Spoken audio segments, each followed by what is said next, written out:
오늘 본문은 하나님께서 아담에게 하와를 만들어 주시는 그런 장면입니다. 18절에 보게 되면 여호와 하나님께서 말씀하십니다. 남자가 혼자 있는 것이 좋지 않으니 내가 그에게 그를 도울 짝을 만들어 줄 것이다. 아담이 혼자 있는 것을 하나님께서 보셨는데 하나님의 평가에 그것이 좋지 않게 보인 겁니다. 여기서 좋지 않다 하는 표현은 단순 부정의 의미를 가지고 있습니다. 그러니까 나쁘다라고 하는 그런 뜻이 아니라 더 좋은 것이 있다라는 차원에서 지금 하나님이 이 말씀을 주고 있는 것입니다. 창조된 아담의 모습이 선하지 않다거나 복되지 않다거나 보시기에 심히 좋았다라고 했던 그 평가가 이렇게 축소되고 감소된 것이 아니고 그가 혼자 있는 그 상태보다 도울 짝이 있는 것이 더 좋게 보인다 하는 그 하나님의 계획이 있는 겁니다. 그래서 그의 상태에 어떤 변화를 지금 하나님께서 만들기를 원하십니다. 여기서 도울 짝이라고 쉬운 성경에 쓰여 있는데 개정판에는 돕는 배필이라는 말로 되어 있죠. 돕다라는 히브리어 단어는 에제르입니다. 더하다, 그리고 도움을 준다, 호위한다, 이런 뜻이 있는 말입니다. 그리고 짝, 배필이라고 하는 이 네게드라는 말은 바라본다, 마주 대한다 하는 뜻이 있습니다. 마주 바라보면서 돕는 자라고 하는 그런 뜻이 있는 말인 거죠. 하나님께서 아담을 위해서 이 도울 짝을 예비하십니다. 여기서 돕는다는 말은 어시스트, 그러니까 보조, 그 시녀처럼 어떻게 수종을 드는 그런 조력자의 의미가 아닙니다. 낮은 자가 높은 자를 섬기는 그런 행위가 아니고 마주 보면서 돕는다라고 하는 말에서와 같이 어떤 평등함, 동등함을 가지고 있는 대등한 관계 속에서 동반자로 주어진 의미인 것입니다. 오히려 고대 문헌을 보게 되면 힘이 있는 사람이 힘이 없는 자를 도와준다라고 하는 그런 의미가 강하기 때문에 돕는다 하는 것이 결코 종속적인 그런 개념이 아닌 것이죠. 더욱이 구약 성경에서 도움을 뜻하는 이 에제르라는 말은 많은 경우에 하나님의 도움을 뜻할 때 사용되고 있습니다. 가령 에벤에셀, 여러분 알고 계시죠? 여기서 에셀 할 때 이 단어가 에제르라는 말인데 도움의 돌, 하나님께서 여기까지 도우셨다 하는 의미를 담고 있습니다. 그러니까 도움이라고 하는 게 하나님의 속성을 뜻하는 말로 성경이 설명하고 싶은 거죠. 신약 성경에서 성령님을 표현하는 헬라어 단어는 파라클레토스입니다. 보혜사라는 말로 번역이 되어 있는데 이 단어가 오늘 본문에 그리고 구약 성경에 나타난 이 에제르라는 말에 해당됩니다. 오늘 본문에 돕는다 하는 이 말, 그러므로 돕는 배필, 도울 짝은 그를 통하여 도우시나 하나님을 떠올리게 하고 대면하게 하는 존재로서 그에게 매우 존귀한 것입니다. 하나님께서 이걸 계획하시죠. 그래서 이 계획에 앞서서 하나님은 흙으로 지으신 모든 짐승들을 아담에게 이끌어 오시고 그들에게 이름을 지어줄 것을 말씀하십니다. 바로 돕는 배필을 창조하지 않으시고 이 일을 지금 마주하게 하십니다. 고대 사회에서 이름을 짓는다는 것은 다스린다라고 하는 그런 개념이 있습니다. 이름을 불러주는 자가 부름 받는 자보다 조금 더 높은 그런 이미지가 있는 것이죠. 아담이 모든 생물의 이름을 지어서 부르면서 그들을 관리하고 소유하는 그런 역할을 감당하게 된 것입니다. 그런데 20절을 보게 되면 하지만 아담은 자기를 도와줄 수 있는 자기와 같은 형상을 가진 짝은 없었습니다 라고 표현해 줍니다. 이런 말들로 인해서 동물과 다른 도울 짝에 대한 구분을 설명해 주고 있죠. 분명 아담은 같은 재료로 만들어진 이 동물들이 있기 때문에 실제로는 혼자 있는 것이 아닌 게 되는 거죠. 요즘에 반려동물 가족같이 생각하니까 혼자 있다라는 말이 조금 어색한 것 아니겠습니까?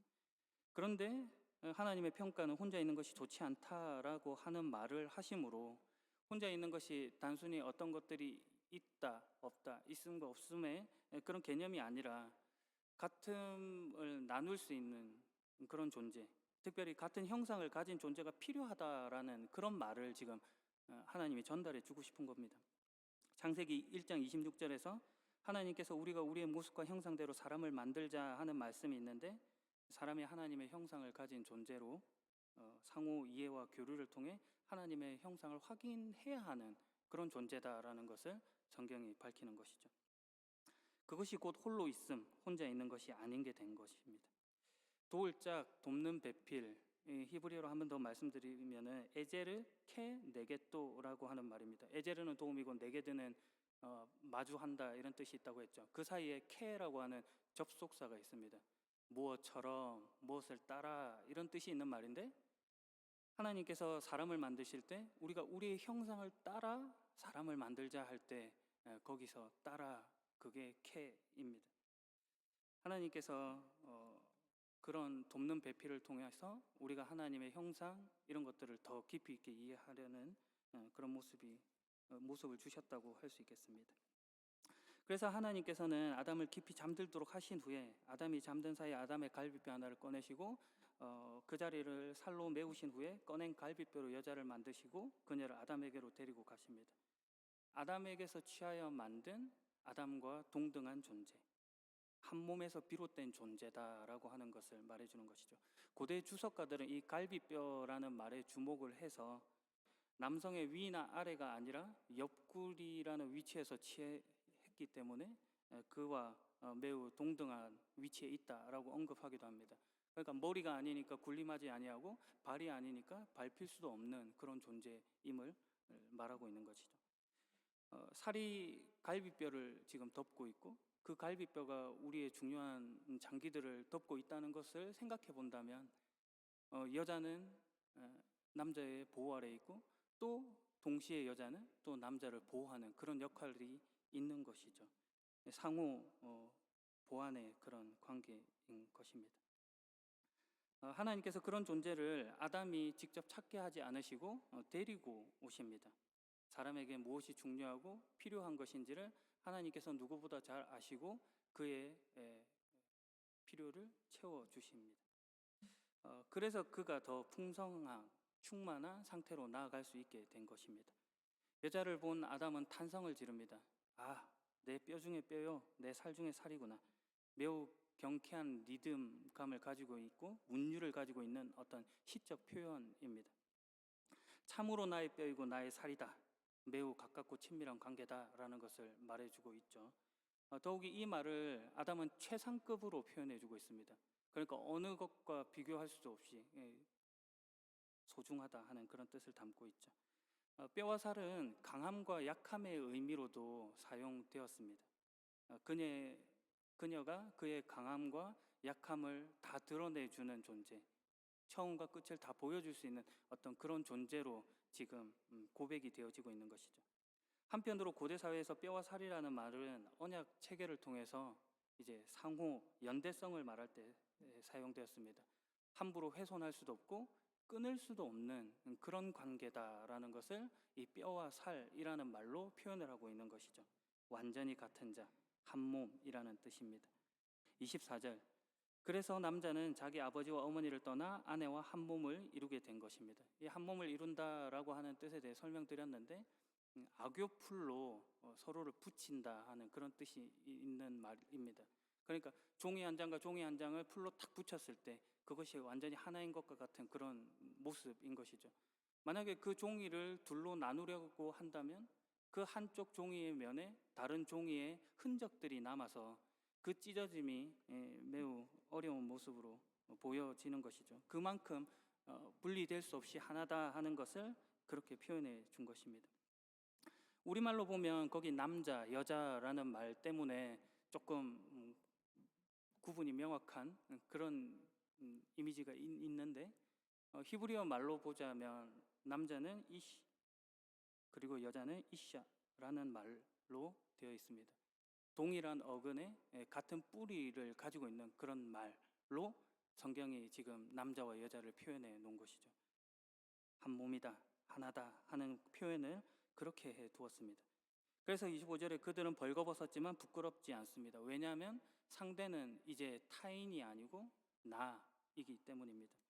나를 나답게 보여주는 존재이기 때문에 내가 나를 봤을 때 부끄럽다라고 느끼는 그런 모습은 아닌 것이죠. 우리말에 아름답다라고 하는 말이 있는데, 이 아름답다라는 말은 두 가지 그 뜻으로 그 어원을 추리하고 합니다. 그러니까 하나는 알다, 그러니까 알음이라고 하는 알지자를 써서요.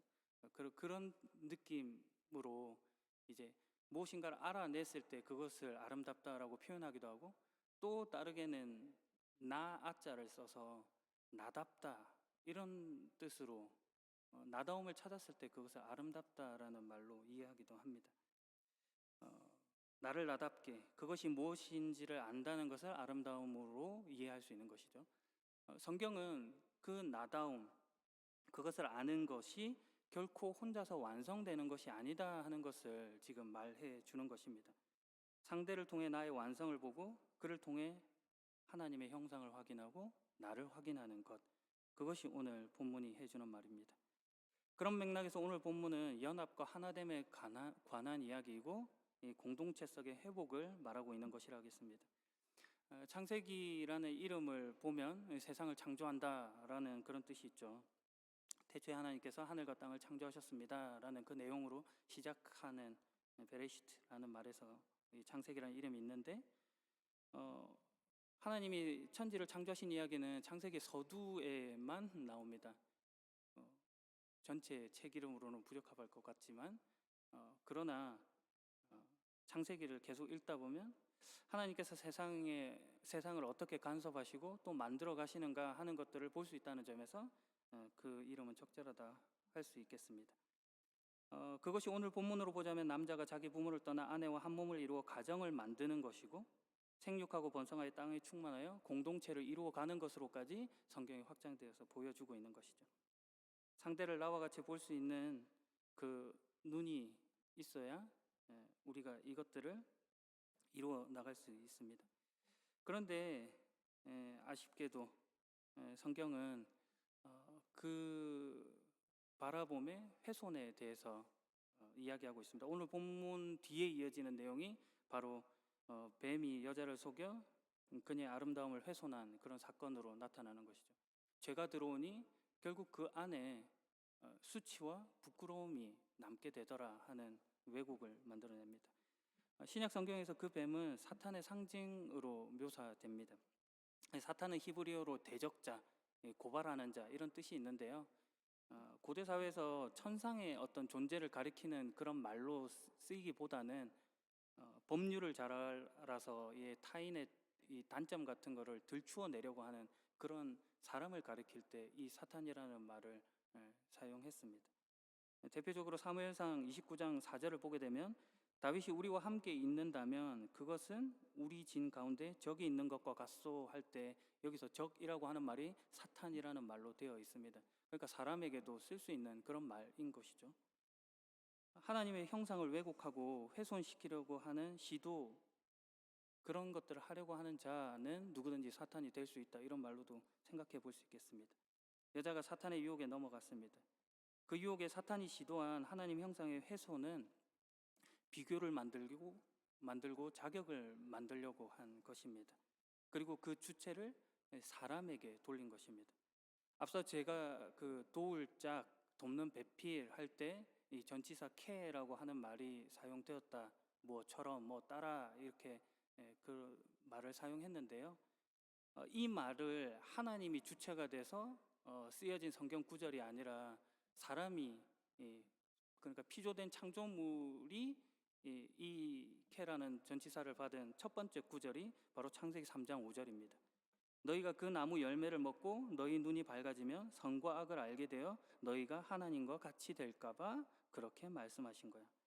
행위의 주체를 피조물에게 두어서 그들이 한 번 하나님과 같이 되려고 한 것이죠. 하나님과 연합을 만들려고 한다, 이런 차원이 아니고 내가 하나님이 되어서 홀로 존재하고 스스로 있는 자 같이 되려고 했다는 것이죠. 오늘 하나님께서는 연합을 말씀하고 계신데 전혀 다른 형태로 발전하는 것이죠. 에제르라고 하는 그 단어를 제가 도움이라고 설명했는데 그 말에는 또 연합이라고 하는 그런 뜻도 있습니다. 그것이 훼손되고 있는 것이죠. 누구의 도움이나 간섭 없이 내 힘으로 서보겠다고 하는 오만함이 있는 것이죠. 힘을 획득해서 동등함이 아닌 우위에 서서 나를 위해 내가 주인공이고 내가 왕이고 타인은 겉절이같이 느끼는 그런 것. 그것이 지적받고 있는 것입니다. 그래서 겉절이가 자신보다 뛰어난 부분이 있다면 결코 용납되지 못하고 상대를 깎아내려 못나게 만들어서 비로소 자기의 우월함을 확인하려고 하는 그런 존재로 하나님 형상을 왜곡하는 것, 이것을 성경이 지적해 줍니다. 비교하고 질투하는 것이 잘못됐다는 것이죠.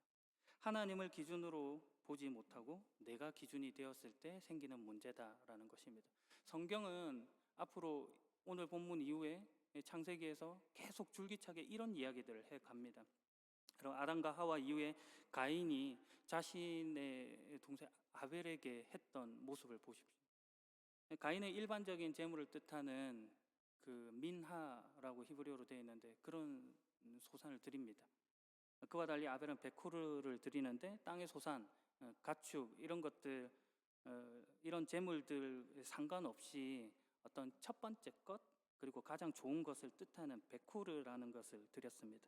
하나님께서 아벨의 마음을 받으시지만 가인은 받지 않으시죠. 그 제사를. 그 안에 부족했던 그 마음을 지적했는데 이 가인이 비교를 한 겁니다. 그 안에서 하나님 형상이 깨어지는 것이죠. 그래서 그 비교의 끝이 살인으로 나타나는 것입니다. 뒤이어 노아의 홍수 사건에서는 하나님의 아들들이 사람의 딸들을 아내 삼습니다. 이 하나님의 아들들이라는 표현은 하나님을 경외하며 섬기는 사람들, 그리고 하나님을 위하여 권위를 가지고 일하는 사람들이라는 뜻입니다. 사람의 딸들은 반대되는 표현으로 유대인 랍비들은 세속적인 사람이라는 뜻으로 가르치기도 했습니다. 하나님의 아들들이 누구도 두려워하지 않고 자유롭게 사는 이 세속적인 사람들의 모습을 보고 반한 겁니다. 부러워 보였죠. 그래서 그들을 아내로 삼습니다. 그런데 성경은 하나님을 떠나 부적절한 관계를 가진 그들의 결말을 용사들을 만들어낸 것으로 소개하고 있습니다. 용사들은 전쟁에 나가 싸우고 죽이는 자들로 묘사되는 것이죠. 그러니까 하나님을 떠나 그들이 결국 다툼을 만들어내고 죽이는 일을 만들어냈다 하는 것을 성경이 이어서 말해주는 겁니다. 바벨탑 사건도 마찬가지입니다. 바벨탑 사건 잘 알지 않습니까? 인간은 하나님보다 더 높아지려고 합니다. 바벨탑을 쌓아서 고대 사회의 그 우주관에 대해서 설명드린 적이 있었죠. 맨 정점 꼭대기 위에 서서 하나님이 있는 위치에 서겠다고 하는 그런 모습입니다. 끝없는 욕망의 결과가 언어가 나뉘는 불통의 모습으로 나온 것이죠. 믿음의 조상 아브라함도 예외는 아닙니다. 아브라함은 하나님께서 약속하신 그 땅보다도 이집트 땅이 더 좋아 보였습니다. 그래서 그 약속을 버리고 기근을 피해 배불리 먹고자 이집트 땅으로 내려갑니다. 그곳에서 그가 마주하는 현실은 생명보다 귀한 자기 아내를 누이라고 속여서 파라오에게 빼앗기는 일입니다. 그의 손자 야곱은 형의 것을 질투하고 비교 우위를 점하기 위해 수단과 방법을 가리지 않았습니다. 그 결과 형을 피해서 도망가는 일로, 그리고 외삼촌 라반에게 속임을 당하는 일로 그 인생이 나타납니다. 야곱의 아들들은 어떻습니까? 야곱이 요셉을 편애하는 것을 미워하여서 결국 요셉을 골탕 먹이고 미디안 상인들이 지나갈 때 그를 팔아버립니다. 비교하고 질투하고 하나님의 형상을 보지 못하고 그 결과가 이렇게 참담하다는 것을 성경이 보여주는 것이죠. 창세기가 이런 이야기를 이야기하고 오늘 본문이 그 이야기의 출발로서 지금 있는 것입니다. 공동체 정신을 가르치고 다른 피조물의 얼굴에서 하나님을 찾아가야 한다 하는 것을 이 창조의 이야기로 보여주는 것이죠. 도움을 받고 도움을 주는 그런 존재로, 하나님을 닮은 존재로 살아가라, 연합하라, 이 이야기입니다. 에베소서 5장 25절 말씀입니다. 남편들은 그리스도가 교회를 사랑하듯이 아내를 사랑하십시오. 그리스도는 생명을 내어주시기까지 교회를 사랑하셨습니다. 남편이 아내를 사랑하는 것이 그리스도가 교회를 사랑하신 것 같이 했다. 교회는 그리스도를 머리로 하고 그 몸으로 부르심을 받은 자들입니다. 예수께서 자기 몸을 내어 주셔서 자신과 묶으신 그 백성을 교회라고 부르고 있죠. 우리가 그 사랑으로 상대를, 그리스도의 사랑으로 상대를 대접해야 한다 하는 것입니다. 그것이 하나님께서 동반자를 주신 이유이고 오늘 교회를 주신 이유입니다. 마지막 이야기로 설교를 마무리할까 합니다. 이 설교를 하면서 매번 조금 원론적인 이야기를 하는 것이 아닌가 하는 그런 생각이 있어서 개인적으로는 적용이 많이 약하다 하는 그런 고백이 있습니다. 그래서 남자와 여자의 연합을 어떤 말을 할 수 있을까 이렇게 생각하다가 아주 오래전에 읽었던 화남금녀, 화성에서 온 남자, 금성에서 온 여자라는 책이 떠올랐습니다. 거기는 우리가 익히 아는 내용들이 쓰여져 있습니다. 여자들이 남자들에게 흔히 느끼는 불만 가운데 하나는 그가 자신에게 귀를 기울이지 않는다고 느끼는 것이고, 남자들이 여자들에게 흔히 느끼는 불만 가운데 하나는 여자들이 늘 자신을 변화시키려고 한다는 것이다. 여자는 공감을 원하고 남자는 인정을 원하는데, 남자는 문제를 해결하는 것에만 몰두하고 여자는 필요 이상의 원하지도 않는 조언을 계속 해댄다. 그 결과 여자들은 자신이 호감을 얻지 못한다고 여기고 남자들은 자신이 약하고 무능하다고 여긴다. 더 세심해야 한다 하는 그런 생각이 들었습니다. 그 책을 보면 구체적으로 상대에게 점수를 따는 101가지 방법에 대해서 소개하고 있는데 몇 가지 소개해보자면 이렇습니다. 가볍게 포옹해라. 적절한 질문을 해라. 불쑥 꽃다발을 내밀라. 미리 데이트 계획을 세워라. 기분을 이해해줘라. 변명하지 마라. 미리 전화로 알려라. 무엇이든 거들어 주려고 애써라. 편들어줘라. 청소해라. 정리해라. 눈을 쳐다봐라. 고맙다고 말해라. 잘 아는 것인데 쑥스러운 것인지 무뎌진 것인지 가까운 사람에게 잘하지 못하는 것을 보게 됩니다. 산상수훈에서 예수님께서 황금률에 대해 말씀하셨습니다. 남에게 대접을 받고자 하는 대로 남을 대접해라. 그러니까 내 요구가 있고 내가 대접받겠다고 남한테 대접해라, 그렇게 행동해라 하는 말이 아니고 상대를 자기를 사랑하듯 존중해라 하는 그런 뜻이 있는 말입니다. 외부인이 아니라 나를 나답게 하는 존재로 상대방이 있는 것입니다. 거기서 나의 강함과 약점을 함께 보게 되는 것입니다. 오늘 우리가 교회로 부름을 받아 이 사실을 알고 한 몸으로 서로를 묶으신 예수님의 그 뜻을 분별하시길 소망합니다. 하나님 형상을 확인하여 혼자 있지 않는 자이길, 그런 인생이길 예수 그리스도의 이름으로 축복합니다. 기도하겠습니다. 창조주 하나님, 하나님께서 우리를 위해 도울 짝을 주신 뜻을 바라봅니다. 그를 통해 우리를 도우시는 하나님을 바라봅니다. 우리를 향한 계획과 목적이 있으며 우리를 가장 우리답게 만들고자 하시는 하나님의 마음을 배워갑니다. 끊을 수 없이 묶으신 하나님의 공동체를 더 사랑하겠습니다. 연합하겠습니다. 우리를 한 몸으로 부르신 예수 그리스도의 이름으로 기도합니다. 아멘. 찬송가